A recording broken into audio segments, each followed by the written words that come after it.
उठा के जयकारा लगाएंगे।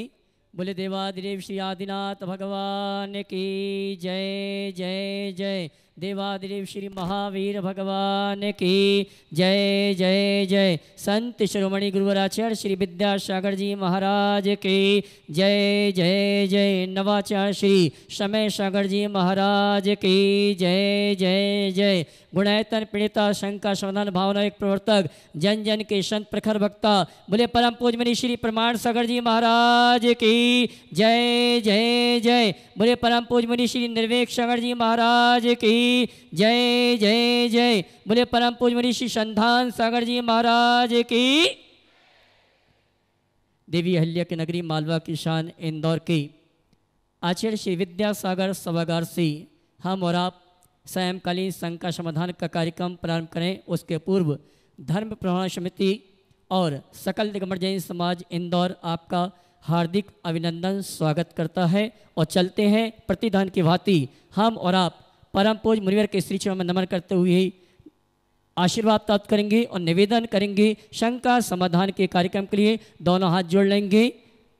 बोलेंगे हे मुनिवर नमोस्तु, हे गुरुवर नमोस्तु, हे मुनिवर नमोस्तु।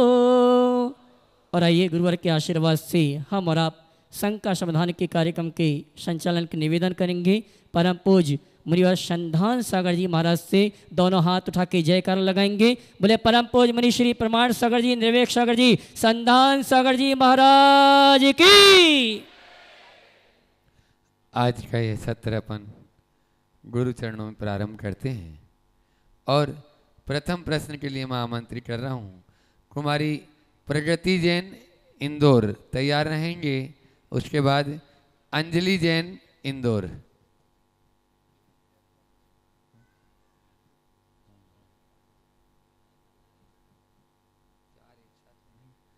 माइक वहाँ तक पहुँचा दें, पहले से तंदुरुस्त रहें, अलर्ट रहें थोड़ा। हेलो।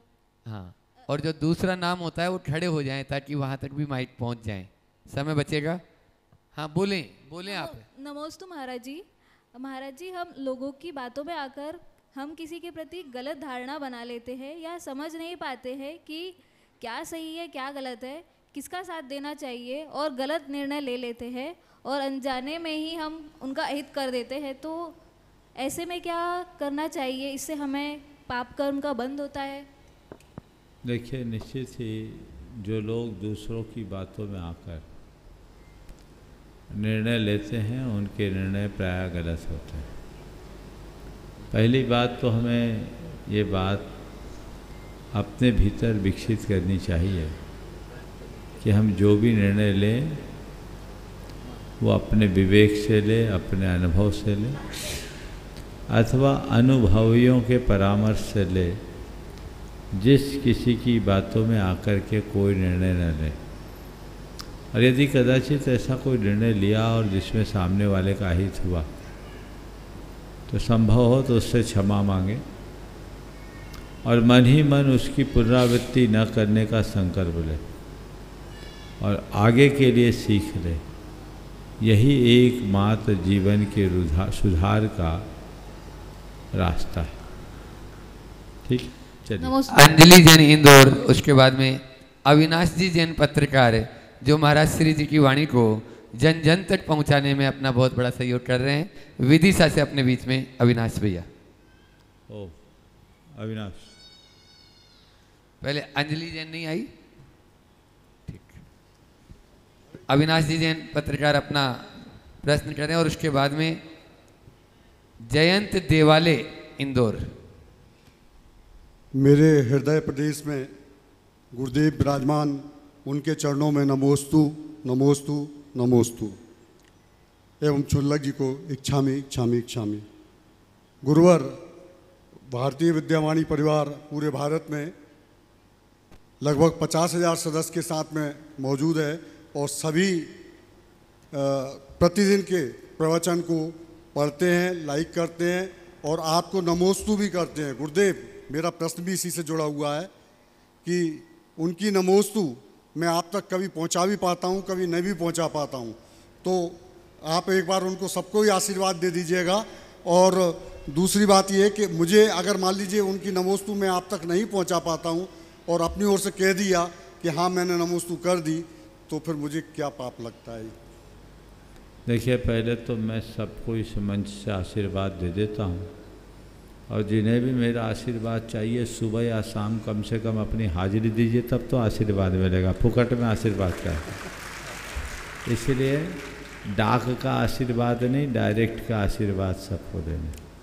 इसलिए सभी को मैं आशीर्वाद दे रहा हूँ, और कोई आप लोगों से नमोस्तु भेजे तो कहना सबका आशीर्वाद महाराज का प्रवचन में मिलता है, बटोर लेना। समझ गए? इससे तुम्हारी दुविधा भी खत्म हो जाएगी और हमारी उलझन भी मिट जाएगी। चलिए, नमोस्तु गुरुदेव। एक बार जोरदार करतल ध्वनि से अविनाश भाई का अभिनंदन कर दीजिए। ये बहुत तत्परता से अपना काम करते हैं। जयंत देवाले इंदौर तैयार रहेंगे। तिलक नगर जूनियर महिला मंडल इंदौर। ओम जयंत बोलिए। पूज्य महाराज श्री के चरणों में मेरा बारंबार नमस्तु। महाराज जी, मेरा प्रश्न है कि जो प्राचीन खंडित जैन प्रतिमाएं जंगलों और दूरस्थ ग्रामीण क्षेत्रों के आसपास पाई जाती है, उन प्रतिमाओं का संरक्षण कैसे करें, और साथ ही जो प्राचीन जिन मंदिर अब खंडर हो चुके हैं उन मंदिरों को पुनः विकसित और संरक्षित करके उनका जीर्णोद्धार हो, इसके लिए क्या करना चाहिए और इसकी शुरुआत किस प्रकार से करें? देखिए, अगर ऐसे यथातथ बिखरी हुई कोई भी प्राचीन धरोहर है, यदि हमें सुलभ होती है तो हमें प्रयासपूर्वक उनको वहाँ से उठाकर आसपास के जैन मंदिरों में विधि पूर्वक प्रतिष्ठित करना चाहिए।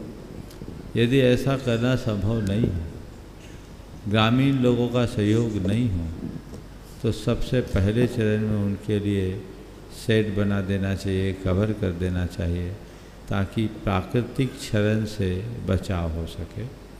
और धीरे धीरे धीरे धीरे जनमत तैयार करके उन्हें व्यवस्थित मंदिर में विराजमान करने का प्रयास करना चाहिए, बशर्ते वो पुरातत्व विभाग के द्वारा संरक्षित ना हो। इसी तरह प्राचीन जिन मंदिर जितने भी हैं प्रायः सब पुरातत्व विभाग के द्वारा संरक्षित है, जिनमें आप कानूनी रूप से कुछ करने में समर्थ नहीं। लेकिन जहाँ ऐसा नहीं है, हमें उसके लिए योजना बना करके उसका जीर्णोद्धार करना चाहिए, और लोगों को ऐसे जीर्णोद्धार के पुनीत कार्य में भरपूर सहयोग देना चाहिए। नमोस्तु महाराज जी। तिलक नगर जूनियर महिला संगठन, और उसके बाद में तैयार रहेंगे कनाड़िया रोड महिला मंडल। चलिए, आज अच्छा लग रहा है, बहुएं आई हैं सासुओं की जगह। महाराज नमोस्तु गुरुवर, नमोस्तु गुरुवर। महाराज की बातों का असर दिख रहा है। बोलिए। त्रय गुरुवर के चरणों में नमोस्तु नमोस्तु नमोस्तु। सभी छुल्लक जी के चरणों में मेरा नमोस्तु इक्षामि इक्षामि इक्षामि। हे गुरुवर, मंदिर का कलश भले ही सोने का बना हो, पर मस्तक तो पत्थर की सीढ़ियों पर ही टिकता है। तो गुरुवर, हमारी शंका ये है कि सम्मान ऊंचाइयों से मिलना चाहिए या उपयोगिता से? देखिए, सम्मान न तो ऊंचाइयों को मिलती है न उपयोगिता को मिलता है। सम्मान न ऊंचाइयों को मिलता न उपयोगिता को मिलता। सम्मान उसको मिलता है जो सबका संबल और आधार बनता है। नमोस्तु। बात भले भले कलश सोने का हो, पर उसका आधार तो पत्थर ही है। जो सबको आधार देता है वो सर्वत्र आदर और सम्मान पाता है। इसलिए हम संबल बने, सहारा बने, आधार बने। नमोस्तु गुरुवर। कनाड़िया रोड महिला मंडल इंदौर, उसके बाद में रूपाली डॉक्टर चंद्रकांत जी जैन उदयनगर इंदौर तैयार रहे। गुरुवर के चरणों में बारंबार नमोस्तु नमोस्तु नमोस्तु। छुल्लक जी के चरणों में इच्छामि इच्छामि इच्छामि। गुरुवर, मन तीव्र चलायमान होता है। गुरुवर, जब हम पूजा या विधान करते हैं तो हमारा मन कहीं अच्छे विचारों में या बुरे विचारों में खो जाता है। तो इससे भी हमें क्या पाप का बंध बनता है? कृपया समाधान कीजिए। देखिए, बिल्कुल अगर बुरे विचारों में मन खोएगा तो पुण्य आएगा क्या? पाप तो आना ही। पर इसमें दो बातें, एक विचारों का आना और दूसरा विचारों में खो जाना। यदि विचार आते हैं और चले जाते हैं तो उस अल्पकालिक विचार का दुष्प्रभाव अत्यल्प होता है, लेकिन आगत विचारों में हम खो जाते हैं तो हमारा बंटाधार हो जाता है। इसलिए सजगता के साथ धार्मिक क्रिया करें ताकि हम विचारों में खोने से बच सकें। नमोस्तु। अगला रूपाली डॉक्टर चंद्रकांत जी जैन उदयनगर और उसके बाद में उज्जवल जी जैन नसिया जी।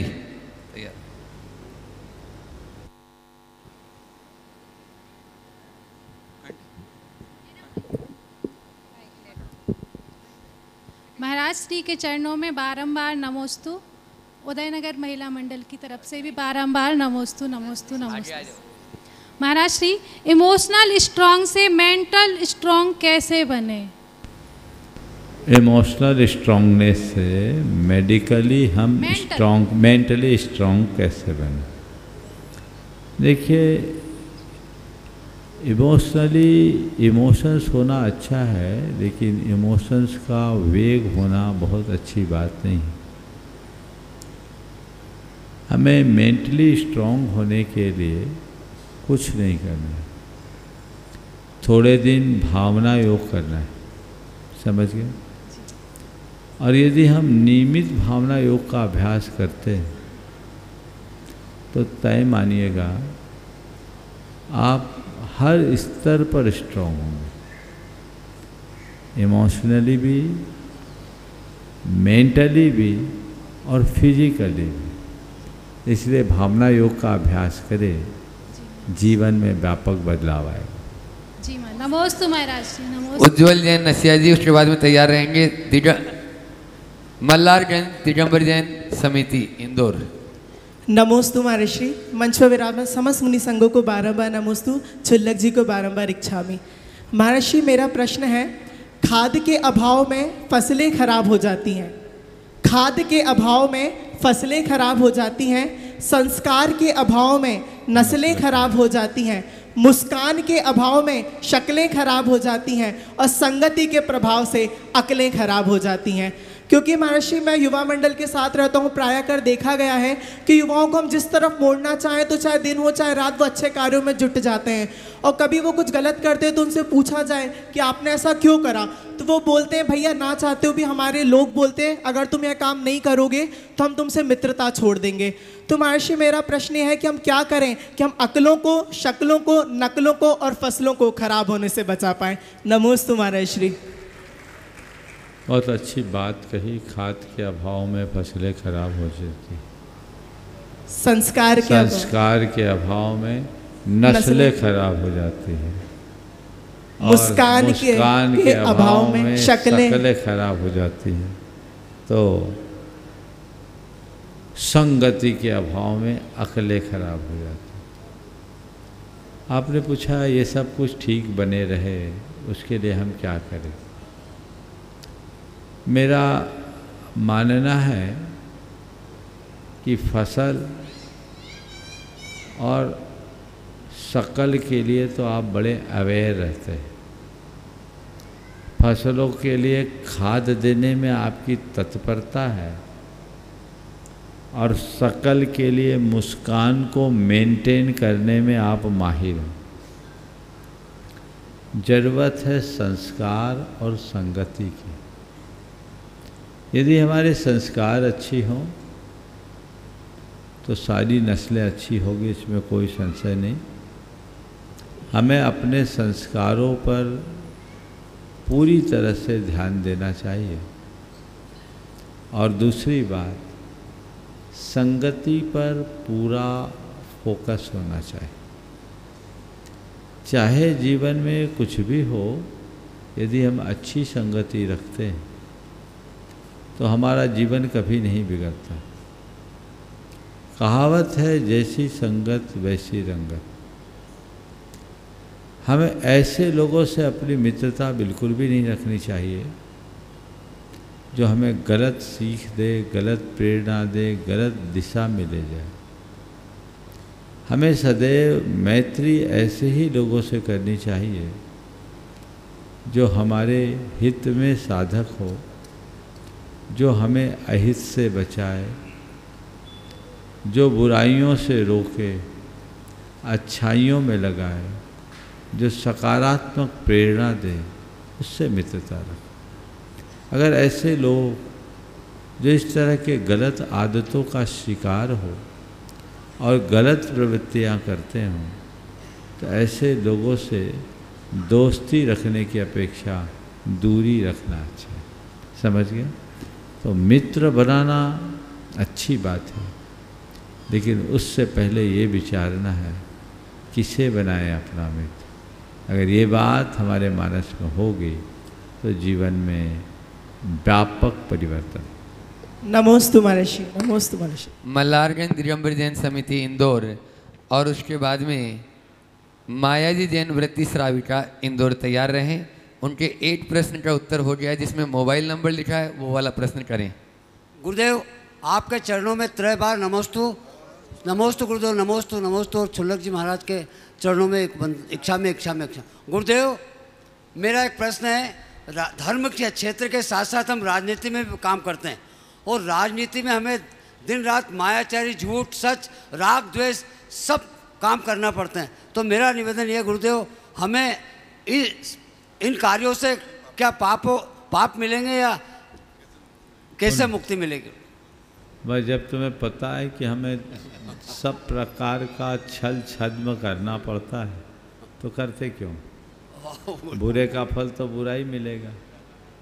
लेकिन मैं इतनी सलाह जरूर दूंगा, राजनीति में छल छद्म करो तो तुम जानो, पर धर्म में इससे बचे रहना तो संभले रहोगे, अन्यथा बहुत खतरा है।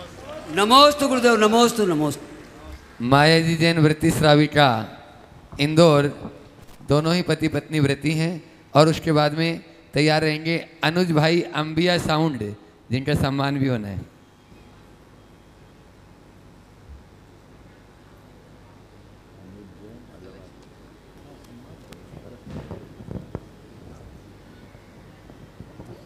बोलिए। हाँ बोलो ना, ये क्या हुआ?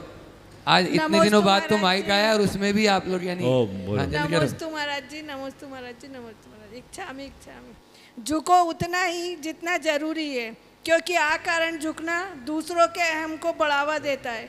तो हमें कैसे पता चलेगा कि कब और कहाँ कितना झुके, या हमें किन बातों का ख्याल रखना चाहिए कि जिससे हमारा स्वाभिमान भी बना रहे? अकारण झुकना दूसरों के मान को बढ़ावा देता है। आपने पूछा है कहाँ क्या और कहाँ हम कितना झुके जिससे हमारा स्वाभिमान बना रहे। देखिए, झुकने में स्वाभिमान खंडित नहीं होता, पर ऐसी जगह झुकना जहाँ सिद्धांतों से समझौता करना पड़े, वहाँ हमारा मान खंडित होता है। हमारा स्वाभिमान उसमें नहीं गलता कि कोई हमें मान न दे। हमारा स्वाभिमान तब घटता है जब हमारा अपमान होता है। तो हमारी कोशिश होनी चाहिए कि हम अपमान से अपने आप को बचाएं और जीवन का पथ प्रशस्त करें। नमोस्तु महाराज।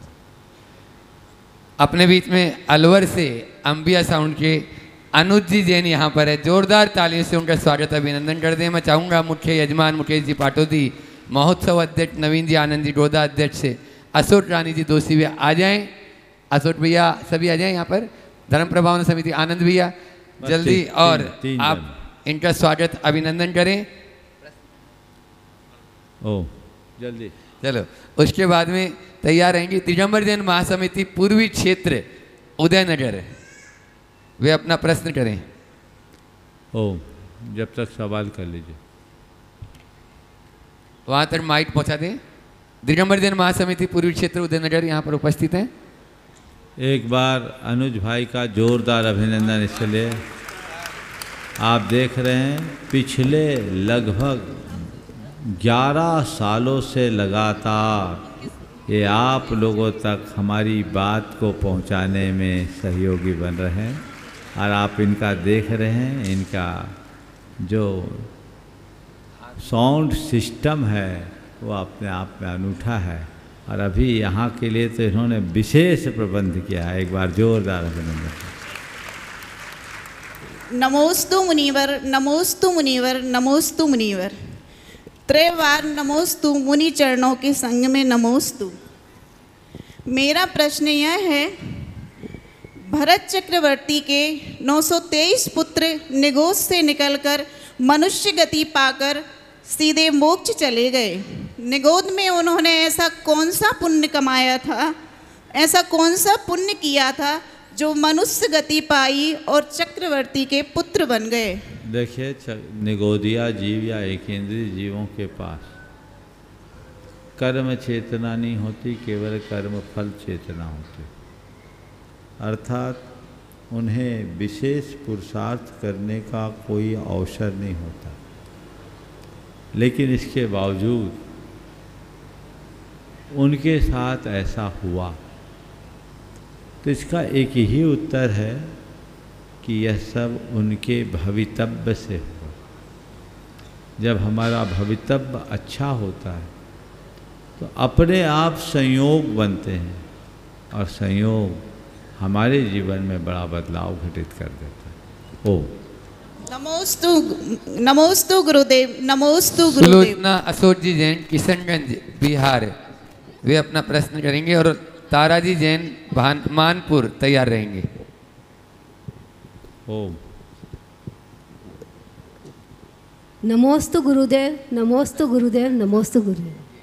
मेरा प्रश्न है महाराज जी, कुछ शावक लोग यह का कहना है कि कायोत्सव सिर्फ मुनिराज के होता है और शावकों के नहीं होता। ये कहाँ तक उचित है?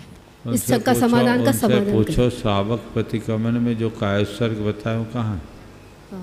हाँ, नित्य पूजा में आप लोग जो बीच बीच में कायोत्सर्ग करते हो, किसके लिए? मुनियों के लिए कि आप लोगों के लिए? ज़्यादा लोगों की बातें सुनो नहीं, है मनगढ़ंत बातें। मतलब कोई कोई बोल रहा है तो मैं बोली मुनि अपने बोल भी तो दिया, चलो कोई की बात मत सुना करो, गुरुओं की बात सुना करो। तारा जैन मानपुर निवासी, और उसके बाद में पूरा लिख दें पर्ची में तो ठीक है। सौम्या चंदेरिया, अर्चना चंदेरिया, कटनी। ओम नहीं है, आगे बोलिए, अगला नाम बोलिए। आराधना आलोक जैन, उदयनगर। उधर पहुंचाओ, थोड़ा आगे पहुंचाओ, इधर बोलिए, बोलो जल्दी, अपना नाम बोलिए। मेरा नाम सौम्या चंदेरिया हाँ, है। चंदेरिया परिवार, कटनी। गुरुवर के चरणों में त्रिबार नमोस्तु नमोस्तु नमोस्तु। मुनिश्री, मेरा प्रश्न यह है कि व्रत उपवास धर्म का आवश्यक अंग है क्या? यदि आवश्यक है कि व्रत उपवास के बिना धर्म नहीं माना जाएगा, तो फिर जिस व्यक्ति का व्रत उपवास करने में सामर्थ्य ना हो वो धर्म का पालन कैसे करे? व्रत उपवास आवश्यक अंग नहीं, लेकिन व्रत उपवास धर्म का मजबूत अंग। समझिए, अपने पास शक्ति के अनुसार व्रत उपवास करना चाहिए, और अगर शक्ति नहीं हो तो उसकी भावना भानी चाहिए। जम सक्कई तम की रही, जम च न सक्कई तहेव सद्दह नम, सद्दह मानो जीवो पावी अजरा मरम ठानो। जितना शक है उतना करना चाहिए, और जो शक न हो उसका श्रद्धान करना चाहिए। नमोस्तु महाराज जी। आराधना आलोक जैन, उदयनगर। नहीं, एक है पहले वाले, खड़े हो जाओ। हाँ, इधर ले लो। ये तारा जैन। नमोस्तु गुरुदेव। सारे ओम सवाल जी, आरंभ हो और अंत ना हो, मन इतना भी स्वतंत्र न हो, व्यथित हो और शब्द न हो, मन इतना भी परतंत्र न हो। गुरुदेव, इन पंक्तियों का मुझे भावार्थ समझाइए। इसके लिए शंका समाधान नहीं, अलग से बात करेगा। चलिए, नहीं तो सब लोग कोई ना कोई कविता उठा लाएंगे। चलिए। आराधना आलोक जैन, और उसके बाद में धर्म प्रभावना समिति तैयार रहे। मुनि त्रय के चरणों में त्रैवार नमोस्तु नमोस्तु नमोस्तु। महाराज श्री, जैसा कि हम सभी जानते हैं कि पुल और दीवार दोनों के निर्माण में एक सा जैसा रॉ मटेरियल लगता है, जबकि पुल लोगों को जोड़ने का काम करता है और दीवार जो है वो अलग करने का काम करती है। ठीक इसी तरह महाराज श्री, रिश्तों की बात करें तो रिश्ते और संबंधों में भी एक जैसा रॉ मटेरियल जैसे कि प्रेम, स्नेह, सहानुभूति, अपनापन वगैरह उपयोग होता है। लेकिन आज देखा जा रहा है कि इंसान इन चीज़ों से, संबंधों में पुल का निर्माण करने के बजाय इन चीज़ों से दीवार खड़ी कर रहा है। तो महाराज श्री, प्रश्न यह है कि इन खूबसूरत रिश्तों में आदमी आज दोहरा चरित्र क्यों जी रहा है? आज क्यों इंसान पुल बनाने के बजाय दीवार खड़ी कर रहा है? नमोस्तु महाराज जी। देखिए, बहुत अच्छी बात आपने की है कि लोग आज पुल की जगह दीवार खड़ी करने में ज़्यादा रुचि रख रहे। मेरा मानना है कि आज पुल की जगह दीवार क्यों बन रहे हैं, इसे समझने के लिए पहले ये देखिए कि पुल कहाँ बनता है और दीवार कहाँ बनाई जाती है। पुल कहाँ बनता है? पुल वहीं बनता है जहाँ पानी का प्रवाह हो, जहाँ तरलता हो। समझ गए?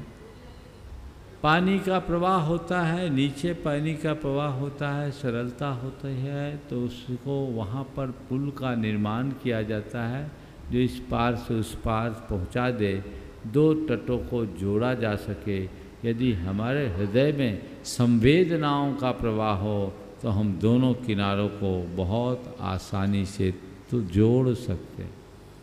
लेकिन दीवार कहाँ बनाई जाती है? दीवार केवल वहीं बनाई जाती है जहाँ विभाजन करना होता है।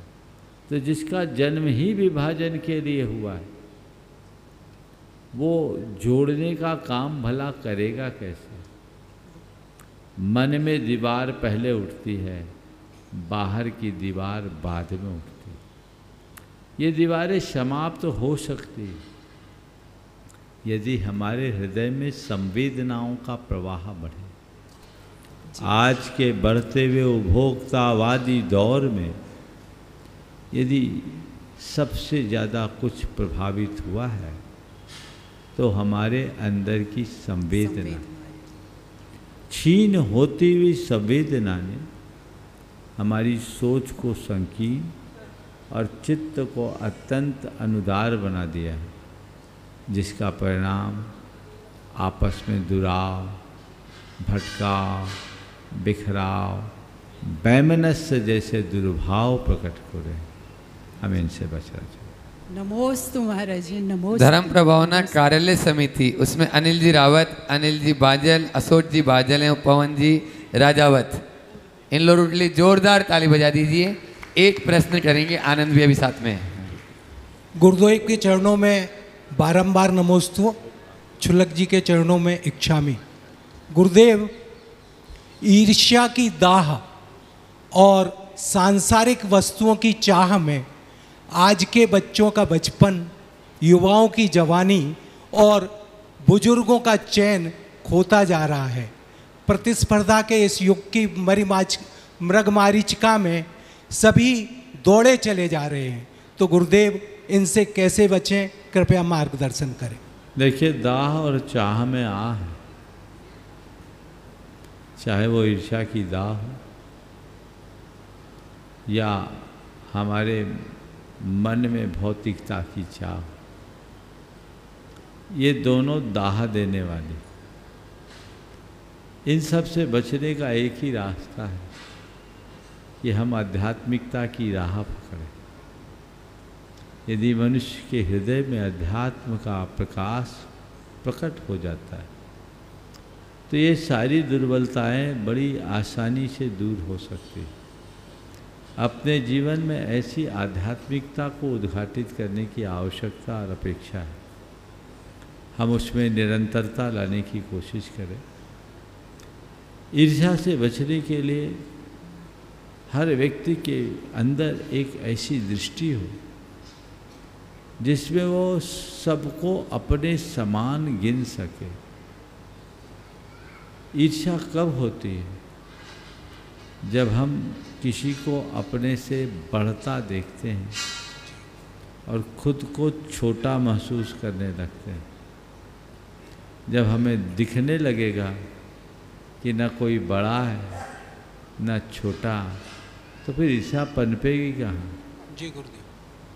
अगर अपने मन को ईर्ष्या से मुक्त बनाना चाहते हैं तो आध्यात्मिकता को जगाएं। दूसरी बात, गुणानुरागी दृष्टि रखें। लोगों के गुणों को ग्रहण करने की आदत करें। यदि हम गुणग्राही दृष्टिकोण विकसित कर लेते हैं तो हमारे हृदय में प्रमोद भाव बढ़ेगा, ईर्ष्या भाव नहीं। तीसरी बात, सोच को सकारात्मक रखें।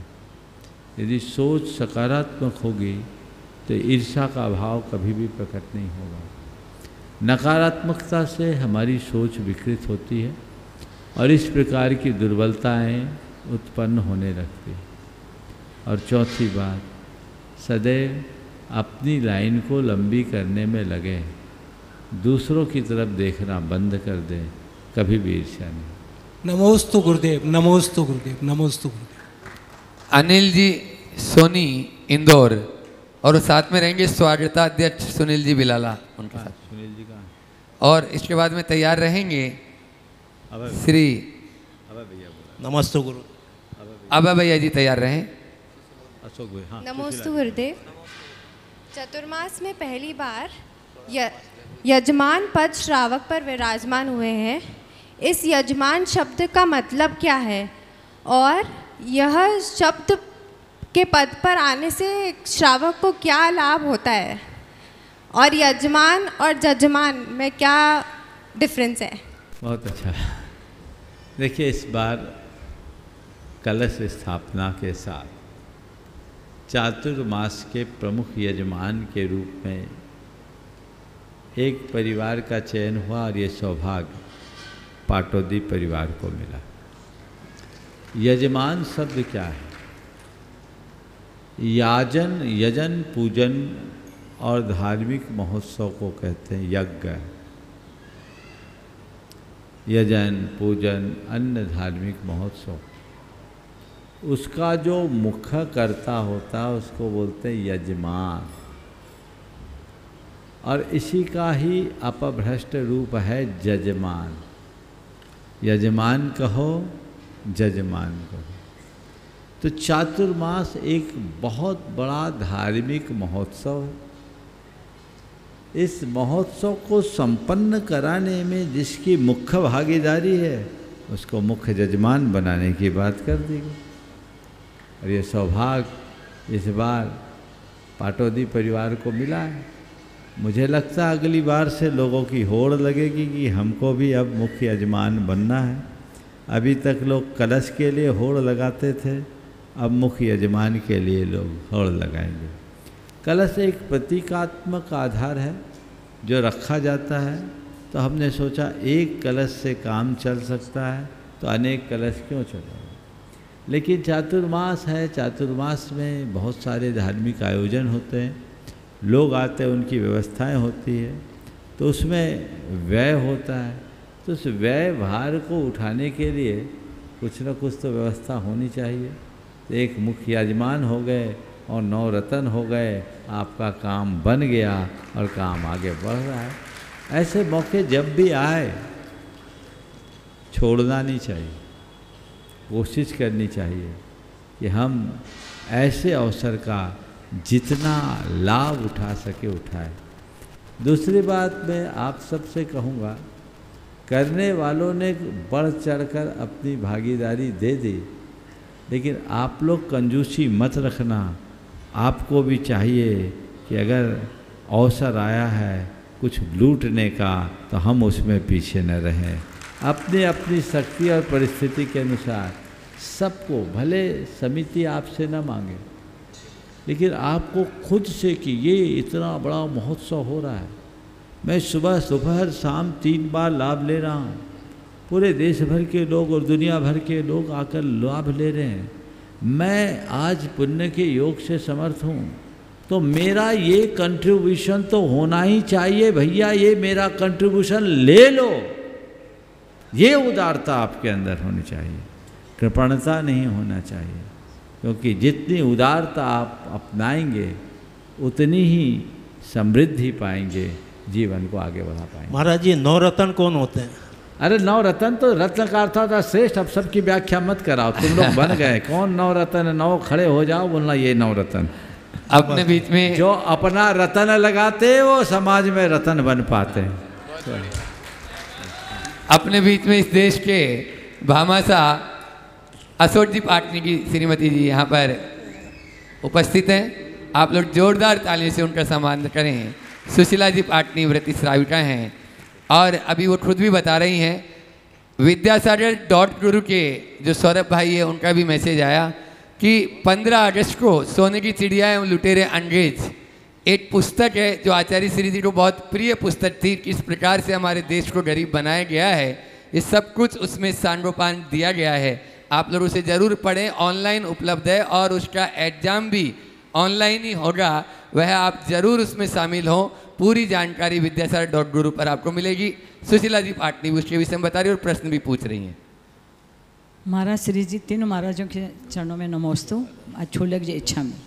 महाराज श्री जी, ये जो किताब है आचार्य श्री जी को बहुत पसंद आई थी, आपको ही पता है, और ये अपने देश के लिए है, सोने की चिड़िया लुटेरे अंग्रेज।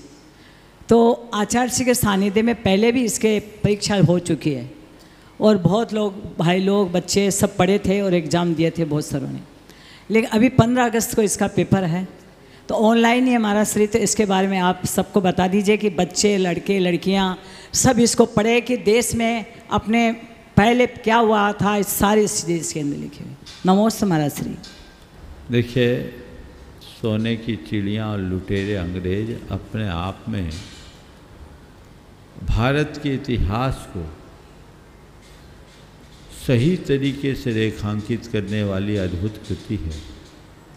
उस पुस्तक को पढ़ने के बाद आपको लगेगा कि भारत कितना गौरवशाली था और इस भारत को किस तरीके से लूटा गया और दुर्भाग्य आज भी कुछ उसी तरह का उपक्रम किया जा रहा है। जब तक आप इन बातों को ठीक तरीके से समझेंगे नहीं, आपके हृदय में सच्ची देशभक्ति भी प्रकट नहीं हो। तो अपने अंदर की देशभक्ति को प्रगटाने के लिए हमें भारत और भारतीयता को समझने के लिए ऐसी कृतियों को जरूर पढ़ना चाहिए। प्रसाद सागर जी महाराज हमारे संघ के बड़े ही उत्साही मुनिराज हैं और वो इस तरह की प्रतियोगिताओं के माध्यम से लोगों में एक जागरूकता उत्पन्न करने का प्रयत्न करते रहते हैं। आज ही मुझे मालूम पड़ा कि आगामी 15 अगस्त को इस पर एक प्रतियोगिता है। आप लोग ये पुस्तकें ऑनलाइन उपलब्ध करके पढ़ें और पढ़कर इसमें सहभागिता दें, जरूर लाभ मिलेगा और हमें इसका अधिक से अधिक लोगों तक प्रचार करना चाहिए। बहुत बहुत आशीर्वाद। नमोस्तु महाराज श्री, नमोस्तु। हाँ, आगे की कार्यवाही ब्रह्मचारी अभय भैया जी, अशोक भैया जी भी मंच पर आ जाए। ऊपर हेलो हेलो। और आइए मैं हमारे आदरणीय वैभव जी बजाज का सम्मान के लिए उनको आमंत्रित करूं। उसके पूर्व मैं सम्मान सहित आमंत्रित करूंगा हमारे इस महोत्सव के मार्गदर्शक आदरणीय अशोक भैया जी, जो कि यहाँ पर 10 लक्षण महापर्व में संस्कार शिविर लगेगा, इनके निर्देशन में ये कार्यक्रम संपन्न होगा। हमारे भैया जी के लिए जोरदार ताली बजाकर इनका सम्मान करें। और आइए मैं आमंत्रित करूंगा हमारे जैन समाज के गौरव, जिन्होंने अपने व्यक्तित्व के माध्यम से जैन समाज को गौरवान्वित किया। सबसे पहले नाम लेने के पहले आपकी ताली चाहूँगा। उस व्यक्तित्व के लिए मैं आमंत्रित करूंगा श्रीमान वैभव जी बजाज, IRS वरिष्ठ प्रशासनिक अधिकारी, जो भारत सरकार में वित्त मंत्रालय में पदस्थ हैं। वे आएंगे, परम पूज्य मुनिवर के श्री मनमन करते गुरुवंदना का सौभाग्य प्राप्त करेंगे और धर्म प्रभावना समिति की ओर से उनके सम्मान के लिए आमंत्रित करूंगा श्रीमान सुनील जी बिलाला, स्वागताध्यक्ष, दिलीप जी गोधा और रितेश जी पाटनी। ये आएंगे हमारे सम्माननीय वैभव जी बजाज, IRS वरिष्ठ प्रशासनिक अधिकारी, भारत सरकार, जो वित्त मंत्रालय में पदस्थ हैं। इनके सम्मान के लिए आप जोरदार ताली बजाकर सम्मान करें। ये दमोह के निवासी हैं, आज हमारे बीच उपस्थित हुए हैं। और आइए आगे की संस्कार शिविर की सूचना देने के लिए मैं आमंत्रित करूंगा हमारे इस चातुर्मास महामहोत्सव के मार्गदर्शक और संस्कार शिविर के निर्देशक आदरणीय अशोक भैया जी। मैं वैभव भाई के विषय में कुछ कहना चाहूँगा। वैभव सामने आओ, आ जाओ। ये हमारे समाज के एक बहुत बड़े गौरव, एक संस्कारित परिवार में पले बढ़े वैभव भाई आज एक प्रशासनिक अधिकारी तो हैं ही, उससे पहले एक श्रेष्ठ श्रावक है। ये कोई भी काम बहुत तत्परता से कराते हैं। अभी केंद्र सरकार में अपनी सेवाएं समर्पित करते हुए इन्होंने समाज के कई बड़े बड़े काम। आप सबकी जानकारी के लिए मैं बताना चाहूँगा, बता दूँ वैभव?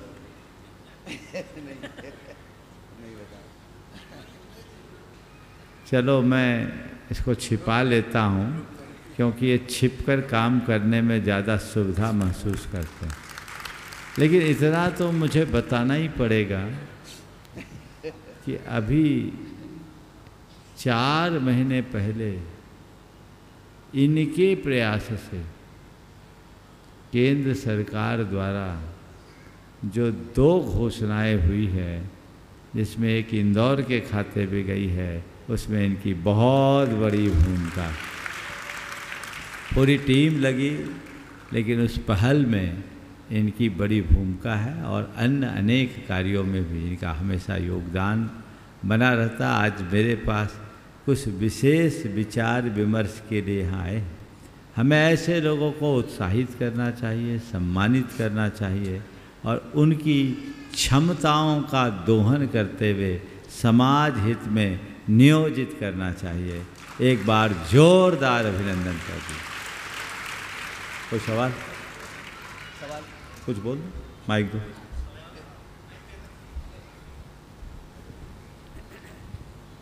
नमोस्तु महाराज जी, नमोस्तु नमोस्तु नमोस्तु। महाराज श्री, आज कई उदाहरण मैं आपके सामने रखना चाहूँगा। जब वो एक माता जी को एम्बुलेंस से लेके आए और आप अपना सारा काम छोड़ के नीचे गए और उनको संबोधन किया, तो जो जीव मात्र के प्रति कल्याण और सेवा का भाव है महाराज जी, वो बाकी लोगों में कैसे बढ़े, किस तरह से ये भावना जीव के प्रति दया की, सेवा की आए, हम लोगों में कैसे बढ़े, इसके लिए मार्गदर्शन करें महाराज जी। देखिए, एक बात कहूँगा, अभी पिछले दिनों पिछली सरकार में ये केंद्रीय स्वास्थ्य मंत्री के निजी सचिव के रूप में काम कर रहे, और उस दौर में मैंने सैकड़ों लोगों को रिकमेंड किया जो बड़े असाध्य रोगों से ग्रसित थे, और इन्होंने अपने प्रयासों से एम्स और भारत के बड़े बड़े चिकित्सा संस्थानों में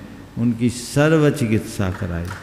बाबा तो मैं बताऊंगा, एक महिला जिसका बच्चा चल नहीं पाता था, इंदौर का ही था, सम्मेद शिखर में आया था, उसकी स्थिति देखकर, वो बहुत रेयरेस्ट केस था, लाखों बच्चों में एक को होता था। मैंने जब इनके पास खबर दी, बहुत व्यस्तता होने के बाद भी उन्होंने तत्परता से वो काम किया, और परसों या नरसों वो महिला मेरे पास आभार व्यक्त करने के लिए वो बच्चे के साथ आई, वो बच्चा ठीक हो गया। ये भावनाएं लोगों के मन में होना चाहिए। अगर हो सकता वो सभा में हो तो उपस्थित भी हो सकती है, लेकिन वो छोटा सा बच्चा था, 4 साल का होगा बच्चा। तो ये हर व्यक्ति के हृदय में संवेदना होनी चाहिए और सेवा के कार्य को अपना मूल धर्म मानना चाहिए। हमारे मनुष्य होने की सार्थकता भी तभी है जब हम दीन और दुखी लोगों के लिए, पीड़ित और परेशान लोगों के लिए संबल बन सके। बहुत बहुत अशोक भैया जी शिविर की जानकारी दे रहे हैं। उसके बाद आस्था जैन, अशोक जी जैन जो डोनाइतन की ट्रस्टी हैं, तैयार रहे ग्वालियर से। जय बोलो संत शिरोमणि 108 आचार्य गुरुवर श्री विद्यासागर जी महामुनिराज की। दोनों हाथों को ऊपर उठा करके पूरी चेतना के साथ थोड़ा सा जागृत होइएगा, क्योंकि आने वाला शिविर आपकी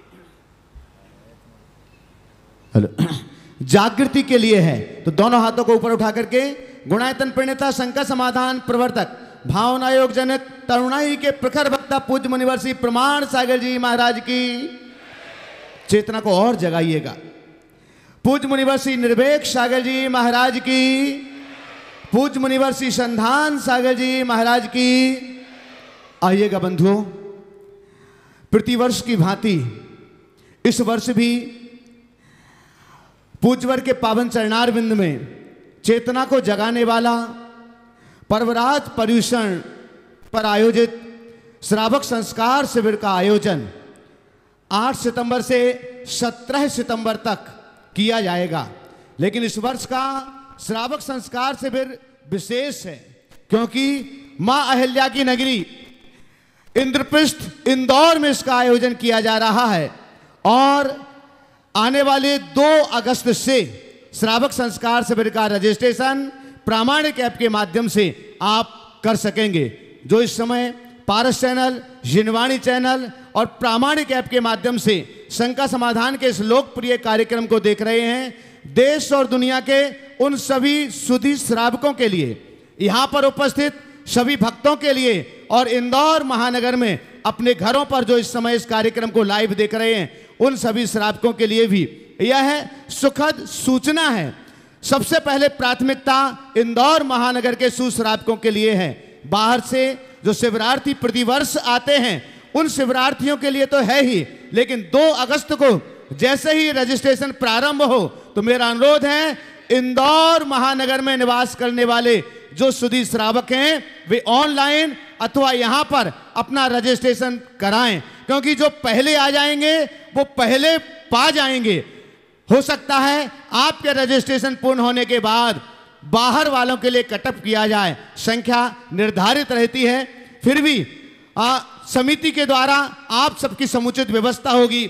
वस्त्र हैं, भोजन व्यवस्था है, पूजन की संपूर्ण सामग्री की व्यवस्था है, आवास की व्यवस्था है और उन सब की जानकारी 1-2 दिनों में पूर्ण रूप से आपके लिए प्रदान की जाएगी। तो आज ये बंधो श्रावक संस्कार शिविर की इस सूचना के साथ आगाज किया जा रहा है कि आप अपनी चेतना को जगाने वाले पर्वराज पर्यूषण में श्रावक संस्कार शिविर के माध्यम से महाराज श्री के चरण सन्निधि में होने वाले इस आयोजन में सम्मिलित हों। मैं महाराज श्री के श्री चरणों में निवेदन करता हूं। अभी आप सबने ब्रह्मचारी अशोक भैया जी के मुख से श्रावक संस्कार शिविर के संदर्भ में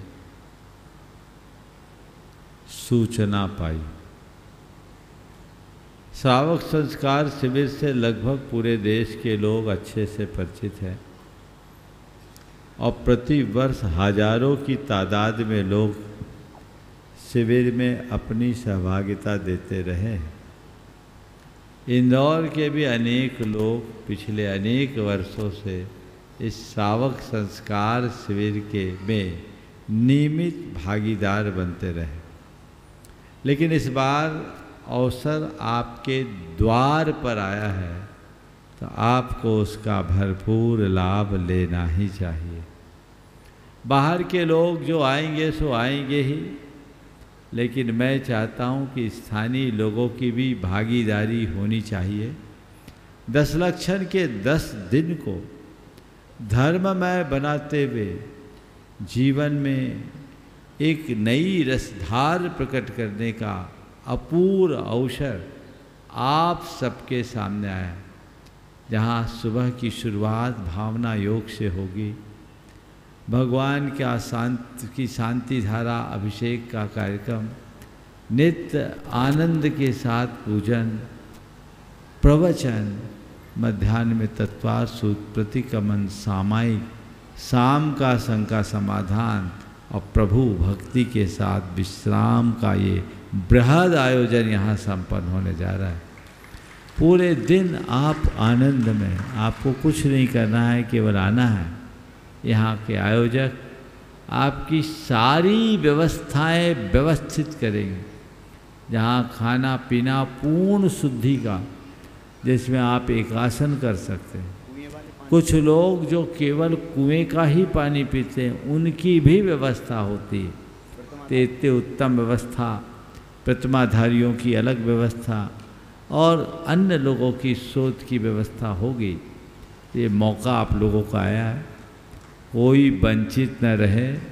इंदौर के लोगों के लिए इतनी सुविधा होगी कि वे रात्रि में अपने घर जा सकेंगे, उनका विश्राम रात्रि में होगा। और सुबह 5 बजे से जो कार्यक्रम यहाँ के होंगे यहाँ नियमित उनको रहना होगा। तो ये आप अपनी भागीदारी सुनिश्चित करें। जैसा अभी बताया गया कि प्रमाणिक ऐप पर आपको फॉर्म उपलब्ध होगा।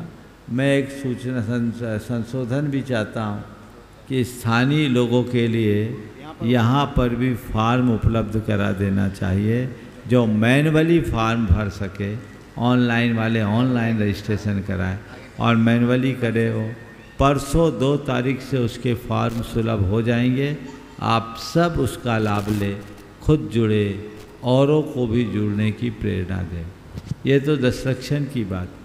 इसके साथ आज प्रातः काल के प्रवचन में मैंने कहा था, ये पूरा 2 सप्ताह का हमारा प्रवचन हमारे सोच पर हुआ है।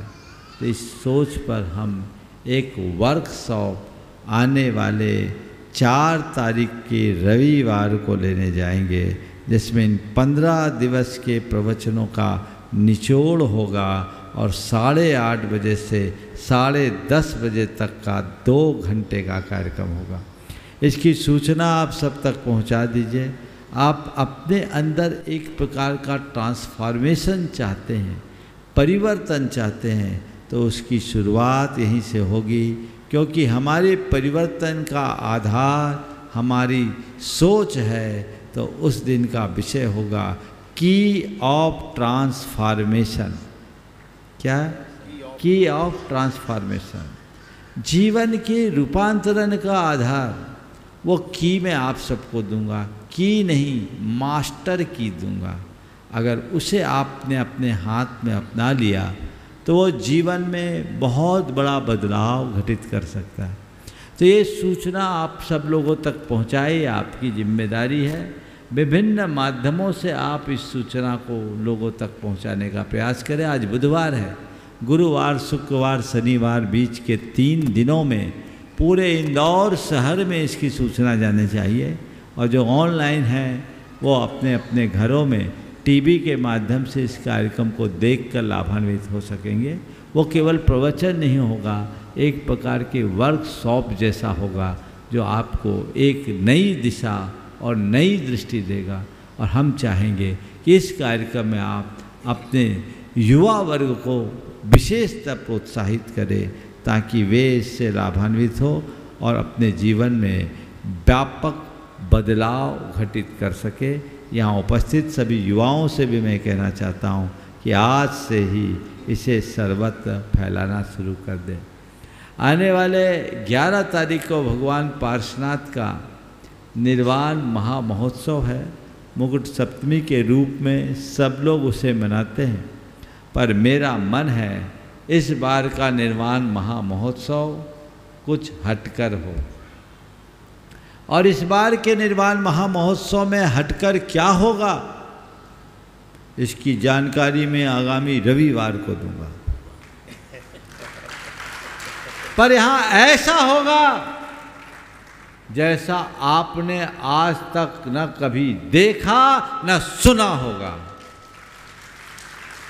वो चीज़ यहाँ घटित होने वाला है। आप अपना मनोभाव बना के रखिए। बाकी बहुत जल्दी और भी चातुर्मास के कार्यक्रम, आगे रक्षाबंधन है, 15 अगस्त है, और अन्य कार्यक्रम है, वो चलते रहेंगे। सुबह दोपहर शाम तो रोज ही है, समझ गए? तो ये आपको निश्चित मिलेगा। और शुक्रवार, शनिवार, रविवार की पाठशाला तो प्रत्येक सप्ताह यथावत चलेगी ही। आप उसके लिए तैयार रहेंगे। आने वाले शुक्रवार, शनिवार, रविवार, आज बुधवार हो गई, परसों से फिर 3 दिन के लिए आप अपने बच्चों को आप अपने साथ रखिए। चाहे आप जब आइए, चाहे आप सुबह आओ, चाहे शाम आओ, हम आपको देंगे। कभी महावीर तो कभी राम की बात। अपने जीवन में बदलाव लाने की कोशिश कीजिए, सोच में परिवर्तन घटित कीजिए। ये जो प्रवचन की धारा वर्तमान में चल रही है, इस सप्ताह तक पूरी बात केवल सोच पर होगी और हम आगे फिर अपनी बात को बढ़ाने का प्रयास करेंगे। आशा है आप सब इन सब कार्यक्रमों से लाभान्वित होने का प्रयास करेंगे और जीवन का पथ प्रशस्त करेंगे। इसके साथ ही आगामी अष्टानिका में सिद्ध चक्र महामंडल विधान भी यहाँ भव्यता के साथ संपन्न होने वाला है और उस सिद्ध चक्र महामंडल विधान में 108 मंडलीय विधान का आयोजन होगा। जो लोग भी उसमें लाभान्वित होना चाहते हैं अभी से अपना नाम देना शुरू कर दें, क्योंकि आप सबको पता है यहाँ घोषणा की देर होती है, नाम आने में देर नहीं होती। इसलिए जल्दी से अपना मानस बनाइए और बाहर के लोग भी जिन्हें अपनी टिकटें बनानी है अभी से बनाने का प्रयत्न कर लीजिए। समय आप सबका हो गया है, इसलिए अच्छा सवाल कर लो, चलो बोलो। समस्त मुनि संघ को मेरा और मेरे परिवार की तरफ से नमोस्तु नमोस्तु नमोस्तु। महाराज श्री, मेरा प्रश्न आज के युवा जिसे जैन जी कहते हैं उसके ऊपर है। They have more expectations and less satisfaction. तो महाराज श्री इसे कैसे बाहर निकालें और कैसे पॉजिटिविटी को अपनाएं। इसी के साथ साथ हम ऐसा क्या करें जो हम इस सब के लिए मतलब सॉल्व कर सके। मोर एक्सपेक्टेशन और लेस सेटिस्फेक्शन है, इसके लिए 5 दिन पहले मेरा एक पूरा प्रवचन है, उसे सुन लो, बड़ा आनंद आएगा। एक्सपेक्टेशन जहाँ होगा वहाँ सेटिस्फेक्शन होगा ही नहीं, समझ गए। तो हम अपने एक्सपेक्टेशन को कम करें। सेटिस्फेक्शन लाने का एक ही रास्ता है, मन में एक बात बिठाल दे, जो मैं बहुत संक्षेप में बोल रहा हूँ कि मेरा काम कर्म करना है, परिणाम को नहीं देखना। हम एफर्ट करें, रिजल्ट की तरफ न देखें, जो आए उसे स्वीकार करें। बोलिए परम पूज्य आचार्य गुरुवर श्री विद्यासागर जी। हेलो परम पूज्य मुनि श्री प्रमाण सागर जी महाराज जी की। श्रद्धा का थाल सजाऊं, ज्ञान का दीप जलाऊं, जगमग उतारूं थारी आरती। ओ गुरुवर चमक उतारे थारी आरती। हजारी बाग में जन्म लिया सब नर नारी हर्षाए।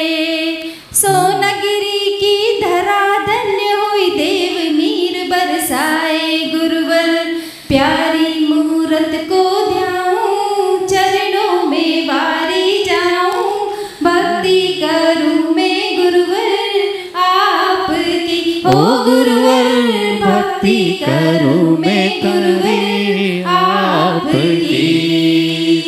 श्रद्धा का थाल सजाऊं, ज्ञान का दीप जलाऊं, जगमग उतारूं थारी आरती। ओ गुरुवर जगमग उतारूं थारी आरती। वीतराग पथ पाया तुमको छोड़ा घर परिवारा। वीतराग पथ माया तुमको छोड़ा घर परिवारा।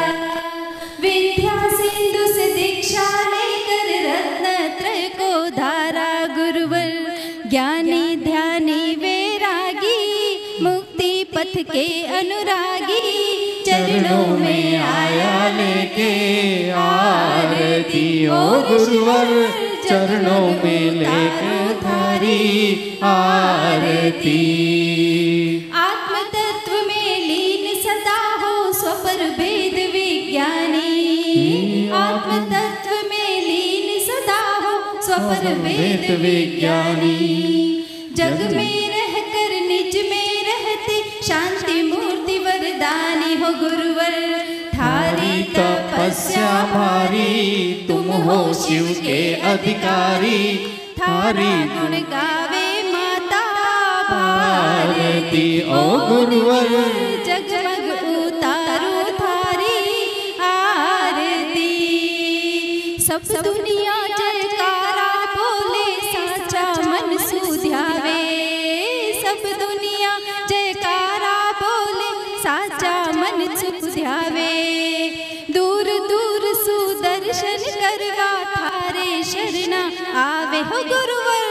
डगमग डोले है नैया, पकड़ो हमारी भैया, पार लगा दो मेरी नावड़ी। हो गुरुवर जगमग उतारो थारी आरती।